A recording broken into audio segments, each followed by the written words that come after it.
it's obviously deep rooted in African and Caribbean tradition. I started to fret. I was like, yo, am I messing up? There's a lot of people who I refer to as family that I'll never call family again. Wha Gwaan Munchy. Miss Munchy, what we tell him? I hear me, Miss Munchy. Keeping it locked with Munchy. Miss Munchy. Are you run the thing, so watch you now? You know me, I say Munchy. Munchy. Yell up Munchy. Wha Gwaan Munchy. Reggaeville family, thank you so much for tuning into another episode of Wha Gwaan Munchy. The summer festival season has kind of come to an end, but that does not mean that we have less music and less excitement, because my guest on this one is just about to drop a brand new album, his 6th studio album to be precise, and I'm very happy to welcome to our show Protoje. How are you today, Proto? Good, man. Long time I see. Well, no, I see you with there summer jam, but Right. long time we sit down and chat about music. How is everything? All is well. Thank you very much. I already mentioned that you're just about to release Third Time's the Charm, your 6th studio album on September 23rd. How do you feel about this record and this release? Positive. I mean, it's great to be able to keep making albums and keep having the energy to do it and be consistent. I've been pretty consistent my whole career in getting a new album out and working on new music. So it's just continuing in that tradition, and then obviously feeling good about the music I'm making and how everything is sounding. I feel that very comfortable in my sound and what I want to sound like, and I really love the visuals and everything that I'm doing towards this project. So I'm, pretty excited about it. You spoke of tradition, and something that is something like a tradition is the concept of time. That was part of all your album's titles. Now, Third Time's the Charm is the end of the trilogy that you started with Matter of Time and In Search of Lost Time. What is it that fascinates you about time? I just trying to remind myself that you don't have an unlimited supply of it, and that you need to spend the time doing the things you love and with the people you care about. And it's just a constant reminder that it's forever moving and changing, even when the world stops, like time is still moving. So it's just always something that has fascinated me, and always trying to slow it down and get as much as I can out of the time that I have. For this record now, you had Iotosh, you had Ziah, that has been on the journey with you, I think, musically from the very beginning, right? You also have Cadenza, who contributed to the production, and I&I Kings as producers. Why did these producers come on board of that project? What do you appreciate, enjoy about their sound? Well, firstly, he came in late on In Search of Lost Time, and he did the last 2 songs, Self Defense and Deliverance. And I was very impressed with his workflow and his just the way he produces and what his sound was like. And when I got into Deliverance, and I really loved that sound and wanted us to build on it some more, So we started to work immediately on new sounds and everything. And I find that we were trying to craft a sound together. And that ended up with us working on 4 songs together on this project. And then Ziah is kind of my in-house producer for Indig, He's like my neighbor up in the mountains. So he's always at studio. So we're always working. So Ziah and Io are basically like my 2 like go-to in-house producers. And Cadenza, man, we always talked about working, and we finally found something that I thought was just really epic and a sound that I've been looking for a long time. Cool. And then, these I&I Kings, we do a lot of work together. And then the other producer was 8-Track, who I worked with many, many songs before, but just didn't find one that I wanted for a project. And it kind of came through. So that was the whole production team. Nice. I mean, you fuse trap, hip hop, soul elements with the traditional Jamaican music, and you created the so-called colorful, unconventional style of your own. If you had to use only 3 words, how would you describe this style? No, I don't have no words to it. Can't know if I tell you. I can't go bust my brain to find the three words, but I just like to. I'm making the music how it sounds in my head, and I want it to be current but still rooted in reggae music. And I feel that In Search of Lost Time and Third Time's a Charm is a good example of that. With Third Time's a Charm even being a bit more reggae sounding than I think In Search of Lost Time as well. So it was really fun to kind of go back and like, really feel some more reggae elements in the music. Oh, okay. We will explore Third Time's a Charm a little bit more. For all recent releases and upcoming releases, you can always check reggaeville.com. Amazing new records are out this month. For example, Some Kind of Madness, that I also had the pleasure to speak to Tanya Stevens about, is out. Big up yourself, Jonathans, for producing this one. Bujubanton's son, Jahazeil Myrie, is about to drop his debut EP, The Message, and Through the Roots already dropped their album, TTR, also including delivery by Through the Roots featuring Walshy Fire. She got that fruit, plenty. She tastes like coconut and cherry. I'm going down when I get across the borders. She know that I'm gonna deliver what she ordered. Give it to them. Delivery. I got what she wants, she said give it to me. She left the back door unlocked, don't need a key. Just come on over, I'm gonna deliver what she ordered. Hey, you know right now it's all about the thing called Bubbling Gone Worldwide. Usually Walshy Fire alongside Through the Roots. And you know already this is a big dance. So watch it. Show.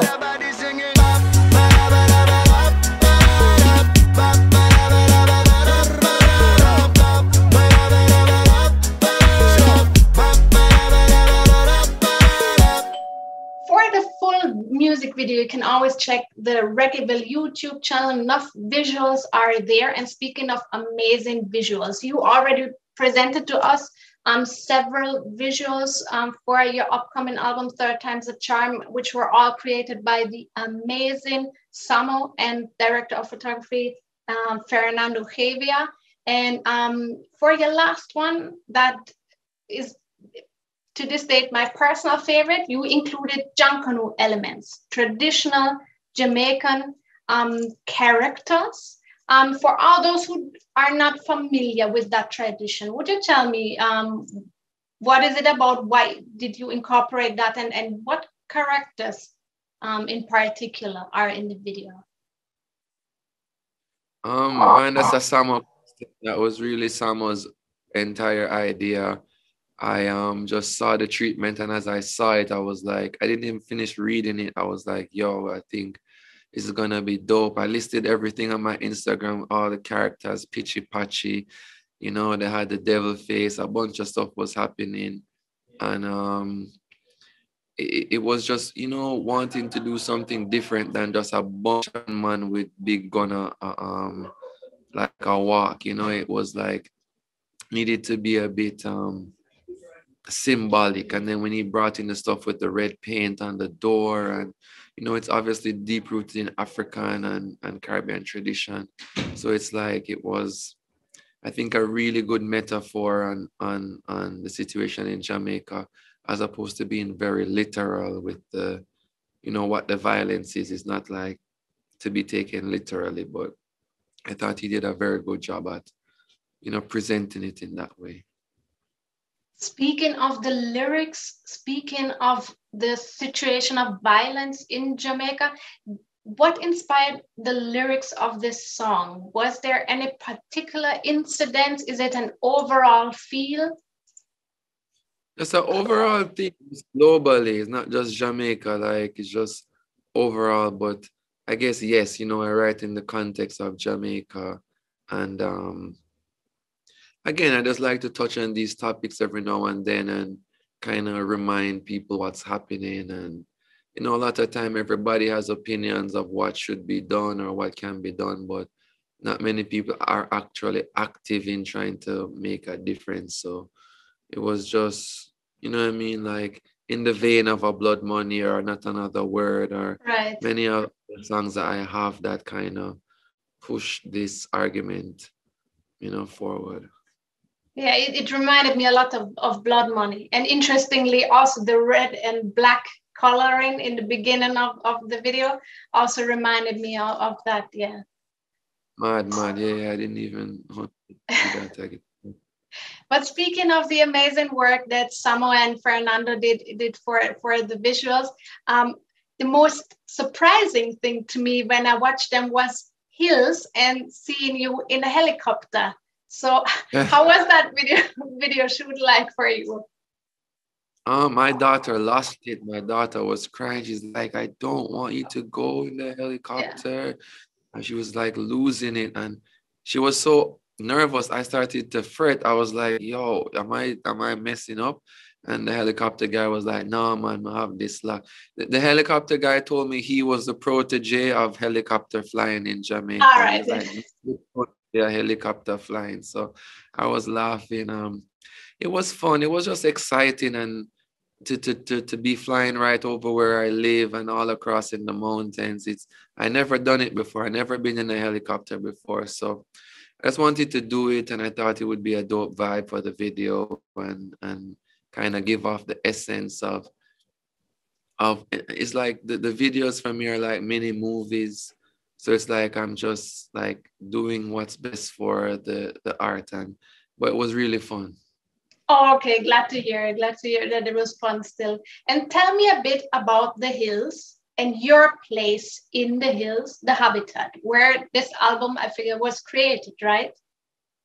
Yeah, man, I did the album of Habitat up in Irish Town. I really love the mountains. It really gives me a good vibe. It really helps my spirit. It makes me feel relaxed and very creative. And that's what a lot of music came from, just being up there. And I was like, a lot of people were wondering where I was because I wasn't on social media and a bunch of stuff. And I was like, yo, yeah, I'm gonna reintroduce music by just literally saying, yo, I've been up in the hills. And that song kind of just really came together, and it was perfect for the time when it came out too. Right. And how did you experience the pandemic in this, what I imagine to be something like a secluded place and very calm place, maybe?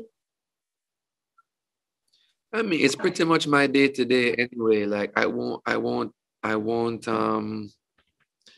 it's not like it's much big of a difference, to be honest, except that I didn't like the fact that I couldn't leave my house when I wanted to, or go for a drive or do anything like that. But creatively, it was really good to be in Jamaica for 2 years working on music, because it made me create so much amount of music. So I was like locked in. And then I think about after a year and a half was when I really started to get frustrated about not being able to tour or not doing these other things. But creatively, it was kind of a blessing for me. So how did it feel when you first got to go back on tour, leaving the habitat, leaving the hills? Was that liberating, or was that also maybe a bit frightening? Frightening is not the word, but it was a bit uncomfortable. Like I felt, it's kind of weird, and I had to kind of try to ease back into it. But it's like once you start, it's gonna be fine, and you start realizing that it's time to go back out there and share the music and share the energy. And speaking of sharing the music and the energy, right now you're on the Lost in Time tour with Lila, I&I, and Jahazeil throughout the United States. How is that going so far? How are the vibes? The vibes are crazy. People are loving the energy. Obviously, Jesse's an amazing performer. Lila is an amazing performer as well. And it's good to just be on stage with them and letting people see, the camaraderie and how much we're into each other's music. And I think it spreads, and hopefully it's a impactful tour for not just us, but for the reggae genre as well. Right. If you want to catch Protoje, Jahazeil, and Lila I&I on tour, of course, you find all the dates on reggaeville.com, and there you also find more dates from all the global reggae events happening. So can check there. We also in Europe got to recently enjoy a very special tour because Burning Spear was playing in several cities, And Reggaeville got to visit his show in Berlin, where we catch these impressions. Come along, my brothers, come along. Come along, my sisters, come along.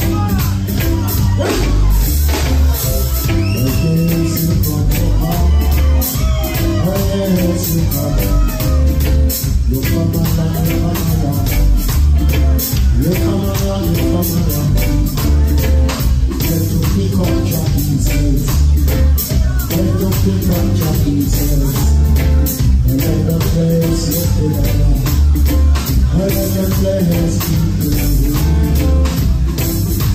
You come, come.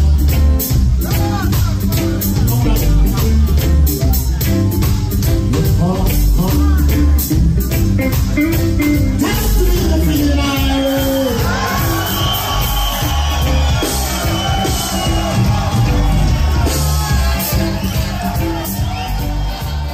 Jason Royal, who is also touring with you right now, and he's also featured on the new album on a track called Family.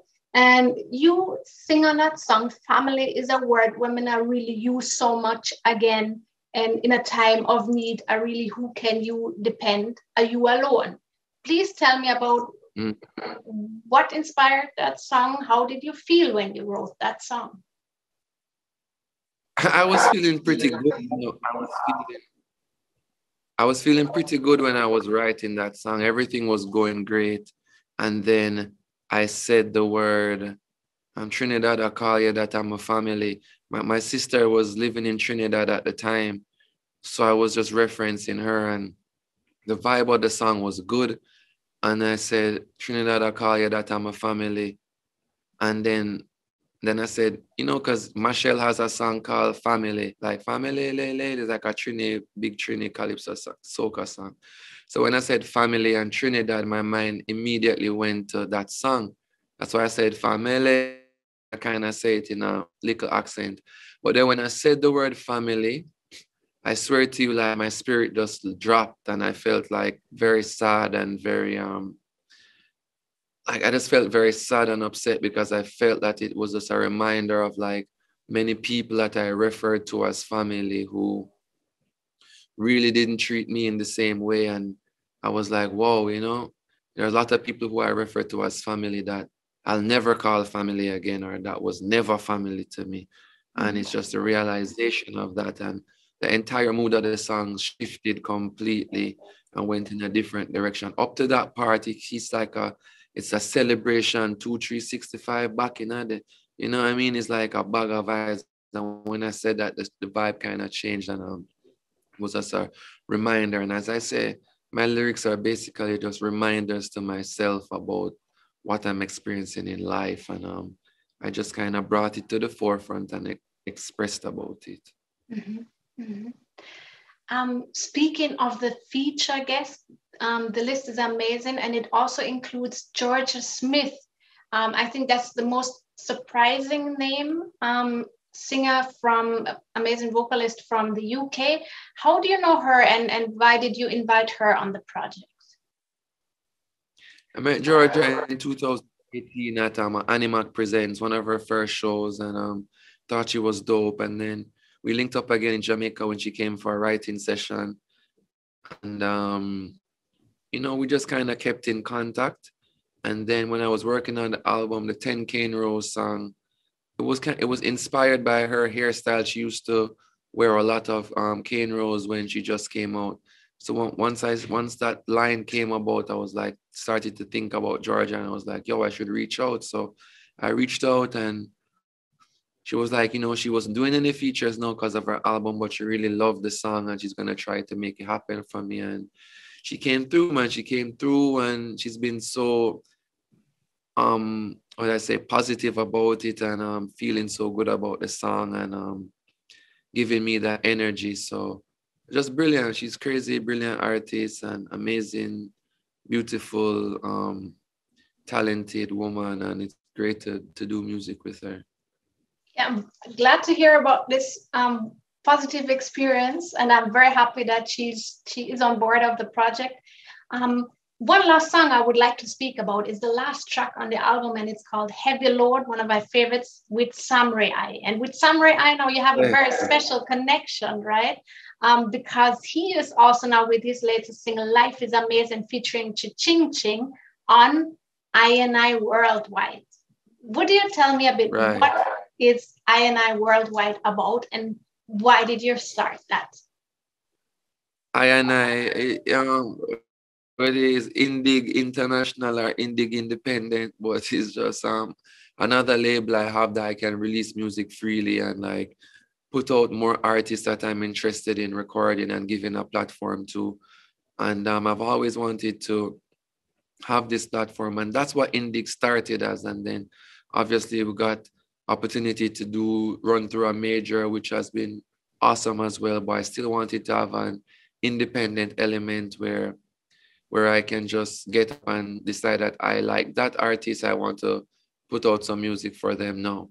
And it's been going good, you know. Only one song released so far is a Myrie, and I'm blessed up to Myrie for being the first artist to release on this. And then he's on the album, and he killed the album. His feature is crazy, and his voice, to me, is one of the best vocals in Jamaica. It's so unique.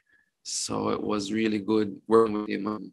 He has a really good spirit, you know. Definitely. So, yeah, as I mentioned, one of my favorite tracks. I know it's always hard for artists to ask them that question. I'm still gonna give it a try. Is there something you would call something like a favorite track on the album?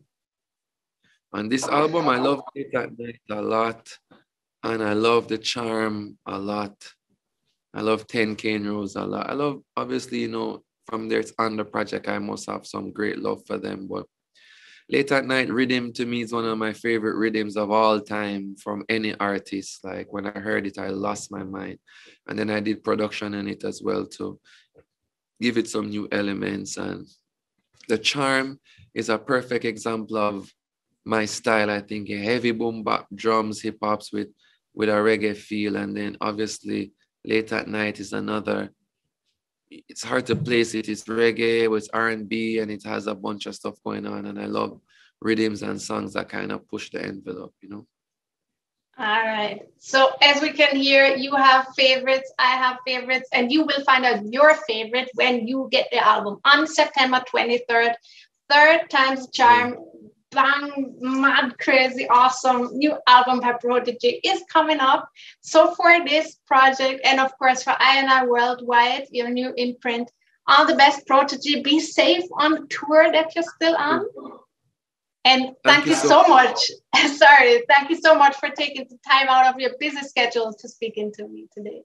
Much love here. Yeah, man, enough respect. Wha Gwaan Munchy.